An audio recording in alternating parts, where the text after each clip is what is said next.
എല്ലാവർക്കും സുഖമാണെന്ന് വിശ്വസിക്കുന്നു. ഡെയിലി അപ്ഡേറ്റിലേക്ക് എല്ലാവർക്കും സ്വാഗതം.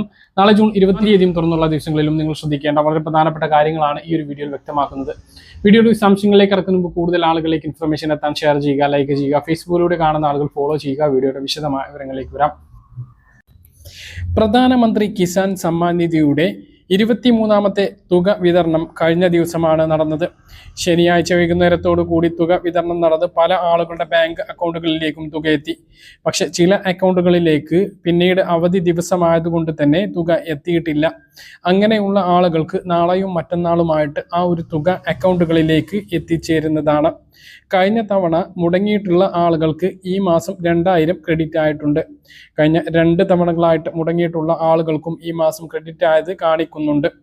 അപ്പോൾ താൽക്കാലികമായി സംശയാസ്പദമായിട്ടുള്ള അക്കൗണ്ട്, അതായത് ഒരു കുടുംബത്തിലെ 2 പേർ PM കിസാൻ സമ്മാൻ നിധി ആനുകൂല്യം വാങ്ങുന്നുണ്ട് എന്ന് അധികൃതർക്ക് തോന്നിയാൽ ആ അക്കൗണ്ടുകൾ താൽക്കാലികമായി മരവിപ്പിക്കുകയും പിന്നീട് ആ വിവരം തെറ്റാണ് എന്ന് ബോധ്യപ്പെട്ടാൽ വീണ്ടും അക്കൗണ്ട് ആക്റ്റീവാക്കി അവരുടെ അക്കൗണ്ടിലേക്ക് വീണ്ടും കിസാൻ സമ്മാൻ നിധി തുക വിതരണം നടത്തുന്നുണ്ട് എന്നുള്ള വ്യക്തമായ തെളിവ് കിട്ടി. ഇന്ന് അക്കൗണ്ടിലേക്ക്, അതായത് കഴിഞ്ഞ 2 തവണ മുടങ്ങിയിട്ടുള്ള അക്കൗണ്ടിലേക്ക് ഇന്ന് തുക കയറിയിട്ടുണ്ട്, ഇന്നലെ തുക കയറിയിട്ടുണ്ട്. അപ്പോൾ കഴിഞ്ഞ തവണ മുടങ്ങിയിട്ടുള്ള ആളുകൾക്കും തുക എത്തുന്നുണ്ട് എന്നുള്ളതാണ് ഏറ്റവും സന്തോഷകരമായിട്ട് അറിയിക്കാനുള്ളത്. അങ്ങനെ കിട്ടിയിട്ടുള്ളവർ തീർച്ചയായിട്ടും കമൻ്റ് ആയിട്ട് അറിയിക്കുക. ഇനിയും കിട്ടാത്ത ആളുകൾക്ക് നാളെയും മറ്റന്നാളൊക്കെ ആയിട്ട് തുക എത്തിച്ചേരുന്നതാണ്. ഒരാഴ്ച വരെ ഇങ്ങനെ വൈകി കയറാറുണ്ട്, മുമ്പൊക്കെ അങ്ങനെ ഉണ്ടായിട്ടുണ്ട്. ആ കാര്യം എല്ലാവരും ശ്രദ്ധിക്കുക. അപ്പോൾ ഇതിന് ഇനിയും ചേരാത്ത പല ആളുകളും ഉണ്ട്. അങ്ങനെയുള്ളവർ ശ്രദ്ധിക്കുക. 5 സെന്റ് സ്ഥലമെങ്കിലും 2019 മുമ്പ് ഉണ്ട് എന്നുള്ള ആളുകളെല്ലാം ഈ പദ്ധതിയിലേക്ക് അപേക്ഷിക്കാം. 5 സെന്റ് സ്ഥലമാണ് ഇതിന് വേണ്ടത്. ഇതിന് ഒഴിവാക്കൽ മാനദണ്ഡം എന്ന് പറയുന്നത്, അതായത് ഇതിലേക്ക് അപേക്ഷിക്കാൻ യോഗ്യതയില്ലാത്തവർ, ആദായ നികുതി അടക്കുന്നവർ, പ്രൊഫഷണൽ ജോലിക്കാർ, സർക്കാർ അർദ്ധ സർക്കാർ ജോലിക്കാർ, ഇങ്ങനെയുള്ള ആരെങ്കിലും റേഷൻ കാർഡിൽ ഉണ്ട് എങ്കിൽ പദ്ധതിയിലേക്ക് അപേക്ഷിക്കാൻ കഴിയില്ല, അവർക്ക് യോഗ്യതയില്ല എന്നുള്ളതാണ് പ്രധാനമായിട്ട് ഓർമ്മിപ്പിക്കാനുള്ളത്. അതുപോലെ തന്നെ ഒരു റേഷൻ കാർഡിലെ ഒരു അംഗത്തിന് മാത്രമാണ്, ഒന്നിൽ കൂടുതൽ സ്ഥലം വ്യത്യസ്ത ആളുകൾക്കുണ്ട് എങ്കിൽ പോലും ഒരു റേഷൻ കാർഡിലെ ഒരാൾക്ക് മാത്രമാണ് പദ്ധതിയിലേക്ക് അപേക്ഷിക്കാൻ കഴിയുക. മറ്റൊന്ന് ക്ഷേമ പെൻഷൻ അറിയിപ്പാണ്. ക്ഷേമ പെൻഷൻ ജൂൺ 25 കൂടിയിട്ടുണ്ടാകും. ജൂൺ 23 തീയതി ചൊവ്വാഴ്ച കടമെടുപ്പുണ്ട്. ഈ മാസത്തെ കടമെടുപ്പിന് ശേഷം തുക ബുധനാഴ്ച കഴിഞ്ഞ് അല്ലെങ്കിൽ വ്യാഴാഴ്ചയൊക്കെ ആയിട്ട് ആ ഒരു തുക ബാങ്ക് അക്കൗണ്ടുകളിലേക്ക് എത്തിച്ചേരുന്ന തരത്തിലുള്ള വിതരണം ഉണ്ടാകും. അല്ലെങ്കിൽ തൊട്ടടുത്ത 26 തീയതി മുഹറം പൊതു അവധിയാണ്, അതിനുശേഷമുള്ള ദിവസവും ആവാനുള്ള സാധ്യതയുണ്ട്. എന്തായാലും 25 കൂടി നമുക്ക് ഈ ഒരു തുക പ്രതീക്ഷിക്കാവുന്നതാണ്. 26 തീയതി പൊതു അവധിക്ക് ശേഷമാണ് വീടുകളിൽ വിതരണം ആരംഭിക്കുക. അപ്പോൾ 27, 28 തീയതികളിലൊക്കെയായി വീടുകളിലും പെൻഷൻ വിതരണം ആരംഭിക്കും. ജൂലൈ 5 കൂടി ക്ഷേമ പെൻഷൻ വിതരണം പൂർത്തിയാക്കുന്ന തരത്തിലാണ് വിതരണം ഉണ്ടാകുക. ജൂൺ മാസത്തെ റേഷൻ വാങ്ങാനുള്ള അവസരം ഇനി 10 ദിവസം മാത്രമാണ് അവശേഷിക്കുന്നത്. ഇനിയും റേഷൻ വാങ്ങാത്ത ആളുകൾ ഉണ്ട് എങ്കിൽ റേഷൻ കടയിലെത്തി ജൂൺ മാസത്തെ റേഷൻ കൈപ്പറ്റണമെന്ന് ഓർമ്മിപ്പിക്കുന്നു.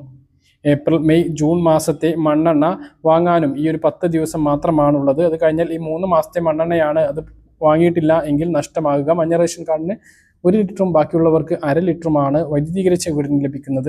വൈദ്യുതീകരിക്കാത്ത വീടാണ് എങ്കിൽ 6 ലിറ്ററാണ് ഈ ഒരു കാലയളവിൽ ലഭിക്കുക. അത് വാങ്ങാൻ ശ്രദ്ധിക്കുക. അതുപോലെ തന്നെ റേഷൻ കാർഡുള്ളവർക്ക് സപ്ലൈകോയിൽ നിരവധി ഓഫറുകളാണുള്ളത്. സബ്സിഡി സാധനങ്ങൾക്ക് പുറമെ ലോകകപ്പ് ഓഫറുകളുമുണ്ട്. 11 രാജ്യങ്ങളുടെ ഇഷ്ട ടീമിൻ്റെ ഗോൾ അടിക്കുന്നതിനനുസരിച്ച് ഓരോ സാധനത്തിനും ഗോളിൻ്റെ എണ്ണത്തിനനുസരിച്ച് വിലയിൽ ശതമാന കുറവ് ലഭിക്കുന്നതാണ്. അപ്പോൾ ഈ ഒരു അവസരം പരമാവധി പ്രയോജനപ്പെടുത്തുക. സബ്സിഡി ഇതര വെളിച്ചെണ്ണ 2 ലിറ്റർ വാങ്ങുകയാണ് എങ്കിൽ 9 രൂപയ്ക്ക് 1 കിലോ പഞ്ചസാര ലഭിക്കുന്നതാണ്. അതുപോലെ തന്നെ സബ്സിഡി സാധനങ്ങളെല്ലാം ഉണ്ട്. ജയ, മട്ട, കുറുവ അരികൾ 8 കിലോ 2 തവണയായിട്ട് വാങ്ങാം. 29 രൂപ നിരക്കിലാണ്, 33 രൂപ നിരക്കിലാണ് ലഭിക്കുക. പച്ചരിക്ക് 29 രൂപയുമാണ്.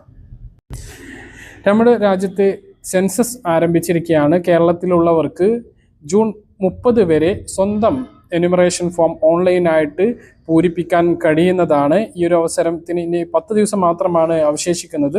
അത് എല്ലാ ആളുകളും പൂർത്തീകരിക്കണം എന്ന് ഓർമ്മിപ്പിക്കുന്നു. ഇല്ല എങ്കിൽ, ഇത് ചെയ്യാൻ കഴിയാത്ത ആളുകളുണ്ട് എങ്കിൽ ജൂലൈ 1 മുതൽ 31 മുമ്പ് എന്യൂമറേറ്റർമാർ വീടുകളിൽ എത്തും. ആ ഒരു സമയത്ത് വിവരങ്ങൾ നൽകിയാൽ മതി. പക്ഷേ നമ്മൾ വീട്ടിൽ കൃത്യമായിട്ട് ഇത് വിവരം നൽകാൻ ആളില്ല എന്ന് തോന്നുന്ന ആ ഒരു അവസരത്തിലേക്ക് കുട്ടികൾ മാത്രമുള്ള സമയത്തൊക്കെ വരുന്ന എന്യൂമറേറ്റർമാർക്ക് സഹായകരമാകാൻ നമ്മൾ സ്വന്തമായിട്ട് ചെയ്യുന്നത് വളരെയധികം നന്നാകും എന്നുള്ളതും ഓർമ്മിപ്പിക്കുകയാണ്. ഇതിനു വേണ്ടിയിട്ട് എങ്ങനെ ചെയ്യണമെന്ന് നമ്മൾ കൃത്യമായിട്ട് വീഡിയോയിലൂടെ അറിയിച്ചിരുന്നു. www.secensus.gov.in എന്ന വെബ്സൈറ്റ് സന്ദർശിച്ച് സംസ്ഥാനവും പ്രദേശവും തിരഞ്ഞെടുത്ത് ക്യാപ്ച കോഡ് എൻ്റർ ചെയ്തുകൊണ്ടാണ് സ്വയം വിവരങ്ങൾ നൽകി നടപടികൾ പൂർത്തീകരിക്കേണ്ടത്. കൃത്യമായിട്ട് അറിയുന്നതിന് വേണ്ടി ആ വീഡിയോ കാണാം. അതിൻ്റെ ലിങ്ക് താഴെ ഡിസ്ക്രിപ്ഷനിൽ കൊടുക്കാവുന്നതാണ്. ഇനി കമൻറ്റിൽ ചോദിച്ചാലും അത് പ്രത്യേകം സെൻഡ് ചെയ്ത് തരുന്നതാണ്. പറഞ്ഞ കാര്യങ്ങൾ കൃത്യമായിട്ട് മനസ്സിലാണെന്നിരുന്നു. ഇതുപോലെ ഇൻഫർമേഷൻ ലഭിക്കാൻ ചാനൽ സബ്സ്ക്രൈബ് ചെയ്യുക, ബെലൈക്കൻ എനേബിൾ ചെയ്ത് വെക്കുക. മറ്റൊരു വീഡിയോ കാണാൻ